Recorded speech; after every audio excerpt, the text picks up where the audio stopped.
The echo of children's laughter was something Marcus Bennett hadn't heard in his Connecticut estate for nearly 2 years. As he pushed open a heavy oak door, his briefcase still in hand, the unfamiliar sound stopped him cold. His 3 daughters, Grace, Rose, and Hannah, hadn't made a joyful noise since the devastating car crash that took their mother's life. Marcus had built his commercial real estate business from nothing, transforming empty lots into profitable ventures across the East Coast.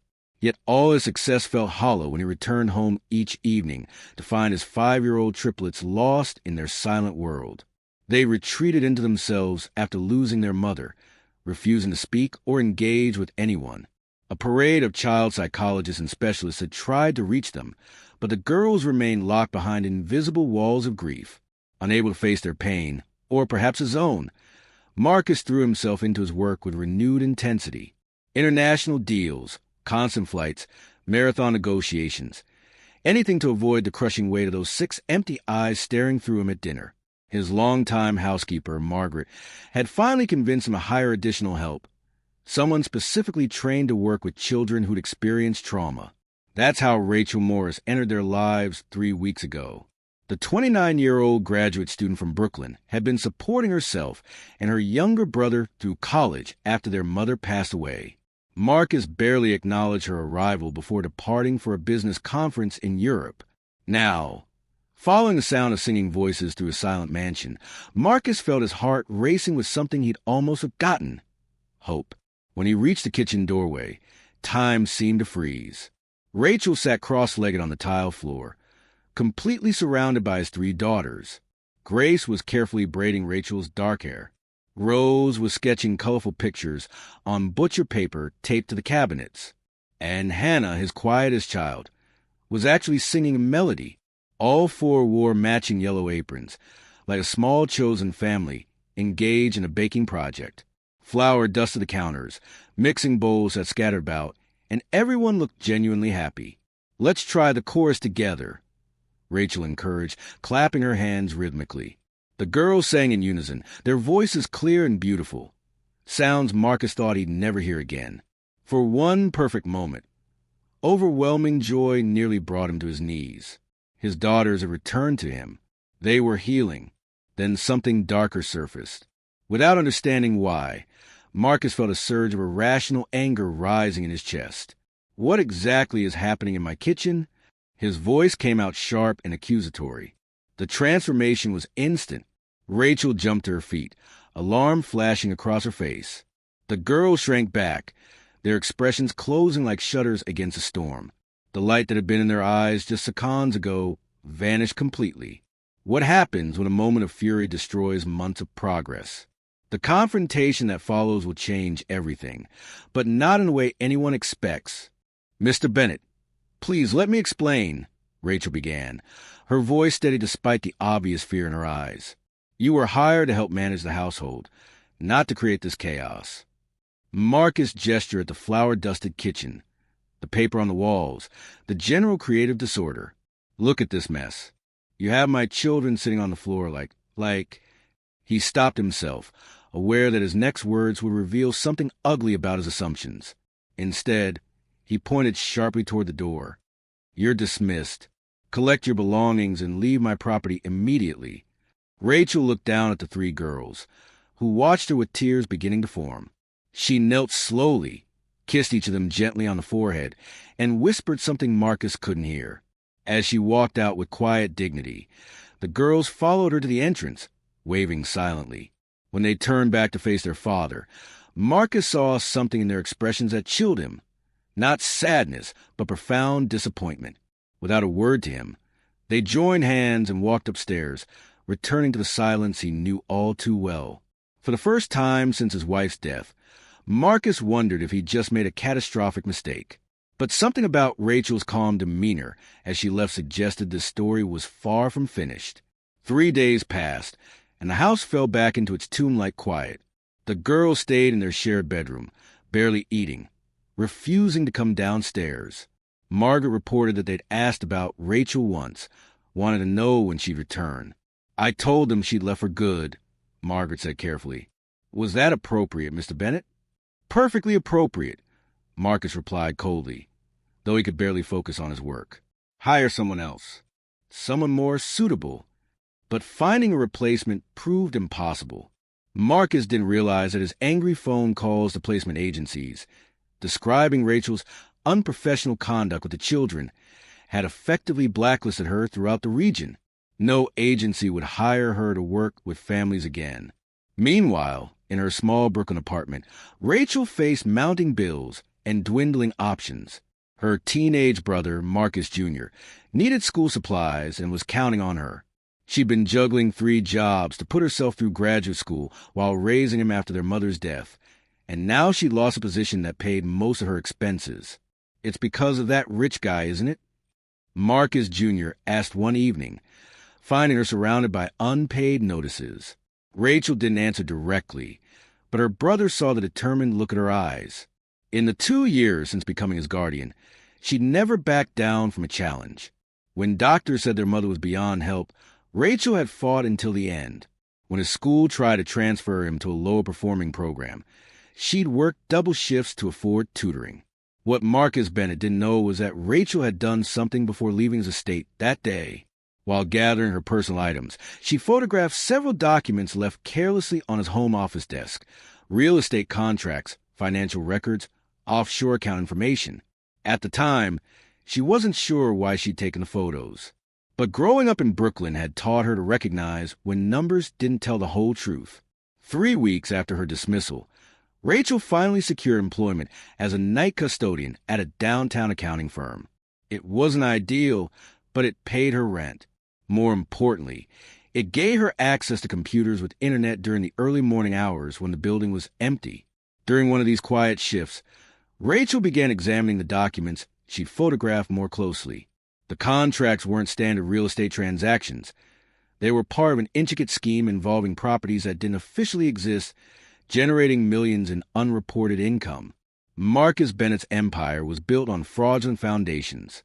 As Rachel begins connecting the dots that could bring down an empire, federal investigators are already watching. But neither she nor Marcus knows that their paths are about to cross again, this time in a courtroom. Rachel spent 4 weeks working methodically. During daylight hours, she cared for her brother and searched for better employment. At night, she cleaned offices and quietly documented evidence. On weekends, she used public library computers to trace suspicious transactions through public records. This wasn't about revenge, at least not initially.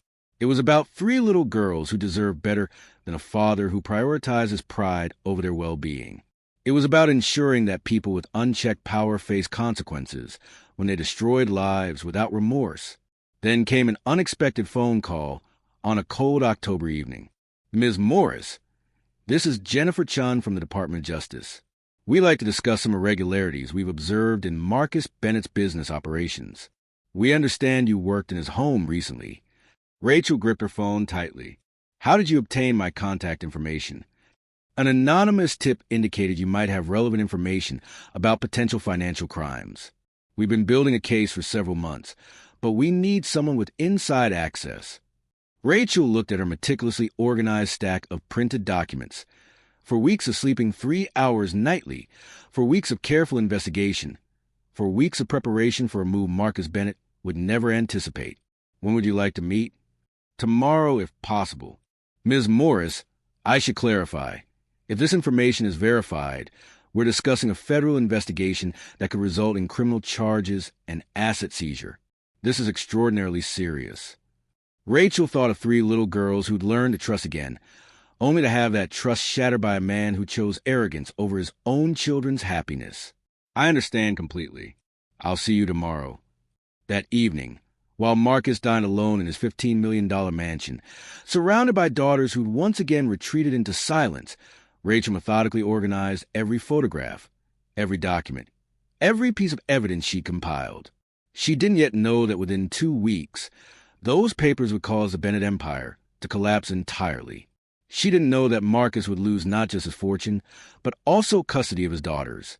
And she certainly didn't know that 3 little girls would soon discover the woman he'd humiliated and fired was about to become their legal guardian.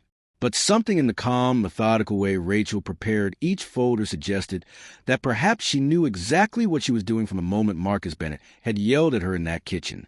The meeting with Jennifer Chun took place at a discreet cafe in Lower Manhattan. Rachel arrived early, selected a corner table, and mentally reviewed every detail she'd gathered. Ms. Morris, a woman in her mid-40s, approached, professional and direct. "I'm Jennifer Chun, federal prosecutor." For 2 hours, Rachel systematically presented everything: suspicious transactions, contradictory financial records, evidence of offshore accounts in tax havens. Jennifer asked sharp questions, took detailed notes, and occasionally raised her eyebrows at particularly damning revelations.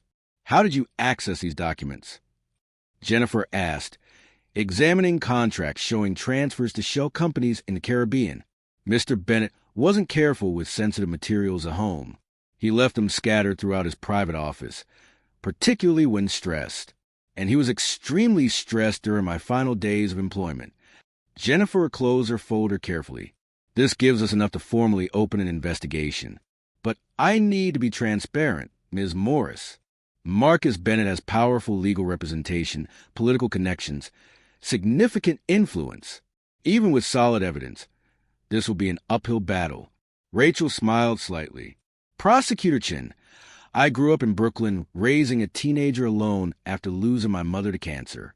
I worked 3 jobs to afford college. I spent 4 weeks cleaning offices overnight to gather this information. If you believe I'll back down because a wealthy man has expensive lawyers, you fundamentally misunderstand who I am." While Rachel builds her case with federal investigators, Marcus Bennett continues his life as though nothing has changed. But the net is closing, and 3 little girls are about to learn that the woman who loved them never really left. While Rachel carefully constructed her case with the Department of Justice, Marcus Bennett continued as though nothing had changed. For him, nothing had changed. Rachel was simply another expendable employee he'd removed from his life. But the girls remained a persistent problem. "They won't leave their bedroom, Mr. Bennett," Margaret reported during breakfast. Grace, Rose, and Hannah spent entire days together in bed, barely eating, only emerging for necessities. "Hire a proper nanny, someone who'll establish appropriate discipline. I've tried, sir, 3 different candidates in 2 weeks. The girls don't respond to anyone. They just sit holding hands, staring out the window." Marcus sighed with irritation. "They'll adapt. Children always do." What Marcus didn't realize was that at that precise moment, Rachel sat in a federal conference room watching financial crime specialists analyze every document she'd provided. Bennett Holdings lists 62 properties in Manhattan. Agent Ramirez explained, pointing to data displayed on multiple screens. "But when we cross-reference with tax records, we found irregularities in 44 of them. Several properties generating millions in revenue don't officially exist according to government filings." Jennifer Chin smiled grimly. "And we have documentation of meetings in Switzerland, offshore transfers, and most interestingly," she turned a page, recorded conversations where Bennett explicitly discusses concealing assets from tax authorities. Rachel had provided more than just documents. During her weeks in the Bennett household, she noticed Marcus frequently conducted business calls on speaker when he believed he was alone. She discreetly recorded several of these conversations, calls where he openly discussed illegal tax avoidance strategies. "Rachel, do you understand this will result in federal prison for Marcus Bennett?" Jennifer asked seriously. "We're potentially talking 15 to 20 years plus complete asset forfeiture. What happens to the girls?" Rachel asked, showing emotion for the first time. "What happens to Grace, Rose, and Hannah? With their father incarcerated and no close relatives able to provide care?" Jennifer consulted her notes. "They'll likely enter the foster system unless someone qualified steps forward as guardian." Rachel nodded slowly. She'd anticipated the scenario. In fact, she'd planned for every contingency from the moment Marcus had shouted at her in his kitchen. 2 weeks later, while Marcus closed another multi-million-dollar deal in his office, completely unaware of the federal dragnet tightening around him, Rachel sat in a very different office. "Ms. Morris, your background check is exemplary," said Mrs. Thompson from Child Protective Services. Graduate education in child development, demonstrated experience with traumatized children, financial stability documented. You'd make an excellent legal guardian. Thank you. But there's still time before that becomes necessary, correct? Mrs. Thompson smiled sadly. Not much time, I'm afraid. Our information suggests events will unfold rapidly starting next week. Rachel left that office and walked through Manhattan streets, observing the glass towers Marcus Bennett had built with illicit money. Within 2 weeks, everything would collapse. The Bennett Towers, luxury developments, commercial properties, all confiscated by federal authorities. And 3 little girls who'd lost their mother wouldn't have to lose the only person who'd helped them smile again. The day of reckoning arrives faster than anyone expects. When federal agents knock on Marcus Bennett's door at dawn, he'll finally understand that he severely underestimated the invisible woman he dismissed. Monday morning, 6 o'clock. Marcus Bennett followed his usual routine: black coffee, financial reports, monitoring international markets on multiple screens in his home office. The mansion was silent, the girls still sleeping after another difficult night. The first indication something was wrong came when black vehicles filled his circular driveway. Marcus looked out the window, frowning. He wasn't expecting anyone. Then came the pounding on the door. Loud, insistent, official. Marcus Bennett, FBI, we have a warrant for your arrest. Marcus's world shattered in seconds. 20 federal agents flooded his home, some armed, others carrying evidence boxes. Television cameras waited outside, broadcasting everything live. You're under arrest for tax evasion, money laundering, and bank fraud, Agent Wilson announced. Displaying credentials. You have the right to remain silent. This is a mistake, Marcus protested as handcuffs clicked around his wrists. I have attorneys. You can't simply. Actually, we can, Jennifer Chin interrupted, holding a thick folder.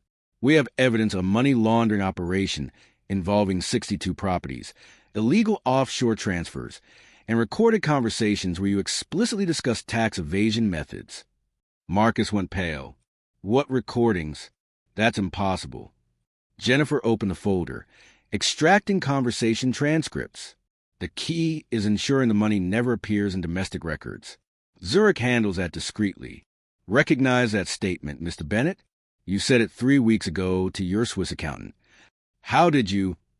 Marcus stopped mid-sentence, his mind racing. These were conversations he conducted at home, in his private office. No one had access to. Then he saw Rachel.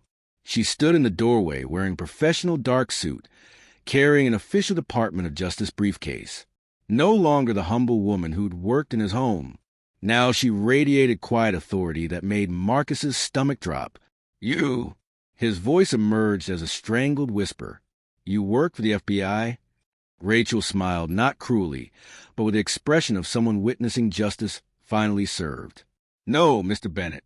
I work with the Department of Justice, but only since you fired me for caring about your daughters more than you apparently could.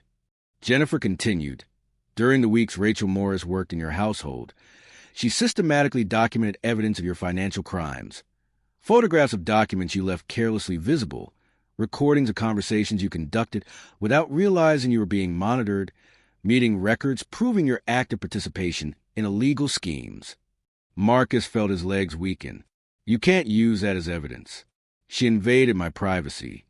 Actually, Rachel spoke calmly, I was legally employed in your home with access you personally authorized to all areas where I gathered evidence. The recordings were made in common spaces where you chose to discuss illegal matters audibly. In that moment, Marcus understood the full extent of his arrogance. For weeks, he discussed illegal business in front of Rachel as though she were invisible. He'd left confidential documents on tables where she worked. He'd taken incriminating calls while she was present simply because he considered her too insignificant to pose any threat. Mr. Bennett, Jennifer announced loudly enough for outside cameras to capture, you're formally charged with 27 federal crimes. Your accounts are frozen, your properties are being seized, and you'll face prosecution for a tax evasion scheme worth approximately $400 million. Marcus's legs buckled. An agent caught his arm to prevent collapse. Everything he'd built over 20 years, the Bennett Towers, residential developments, Swiss accounts, his reputation, vanishing in one morning. "My daughters," he whispered, finally grasping the true magnitude. "What happens to my daughters?" Rachel approached, her expression softening slightly. "Grace, Rose, and Hannah will be protected. Child Protective Services approved my application as their temporary legal guardian. They won't enter the foster system." Marcus stared at her, wide-eyed. You planned all of this?" "I prepared to care for them when you proved unable to do so," Rachel corrected. "From the moment you shouted at me for loving them, I understood that a man capable of destroying his own daughter's happiness out of pride was capable of anything. So I investigated and discovered exactly what kind of man you truly were. As agents escorted Marcus outside, cameras captured everything. Billionaire Marcus Bennett, in silk pajamas and handcuffs, placed in a federal vehicle while his fortune was confiscated on live national television. At the house entrance, Rachel watched silently. Margaret stood beside her, holding papers for temporary guardianship already signed by a federal judge. "The girls are waking," Margaret murmured. "How do we explain this?" Rachel looked at the mansion that would soon be officially seized. "We tell them the truth. Their father made serious mistakes, and now they have someone who'll care for them as they deserve." In the federal vehicle, Marcus finally understood what had happened. He hadn't been destroyed by business competitors or random tax enforcement. He'd been brought down by the woman he'd humiliated for protecting his own daughters. The woman he deemed too insignificant to pose any threat had spent weeks documenting crimes he committed for years. She'd partnered with federal investigators, legally qualified as guardian, and orchestrated his complete downfall, while he traveled the world closing deals, completely oblivious. Even more humiliating, she'd done this not for personal revenge, but to protect 3 girls who deserved a stable, loving home. As the car passed through the estate gates, Marcus glimpsed Rachel one final time. She was kneeling in the front garden, embracing Grace, Rose, and Hannah, who'd run into her arms upon realizing she'd returned. The 3 girls talked simultaneously, their voices blending into a symphony of relief and joy that Marcus could hear even through the closed vehicle windows. In that moment, watching his daughters happier in Rachel's arms than they'd ever been with him, Marcus Bennett finally understood he'd lost far more than money or property. He'd lost the only thing that truly mattered, and he'd handed it directly to the woman who possessed the wisdom and courage to love his daughters when he'd chosen pride instead. 18 months later, Rachel tended her modest but comfortable home's garden, purchased partly with the federal whistleblower reward. Grace, Rose, and Hannah played around her, their laughter filling the yard where they'd planted sunflowers remembering their mother. "Aunt Rachel, look how tall they've grown." Hannah pointed proudly at the flowers, swaying in the breeze. The girls, now 7 years old, attended public school where Rachel worked as an educational coordinator. They spoke freely, smiled constantly, and called Rachel Aunt, not from obligation, but because that's how they felt loved. Marcus Bennett was serving 15 years in federal prison. His properties were confiscated, accounts frozen, reputation destroyed forever. Newspapers remembered him as the billionaire who lost everything by underestimating the nanny.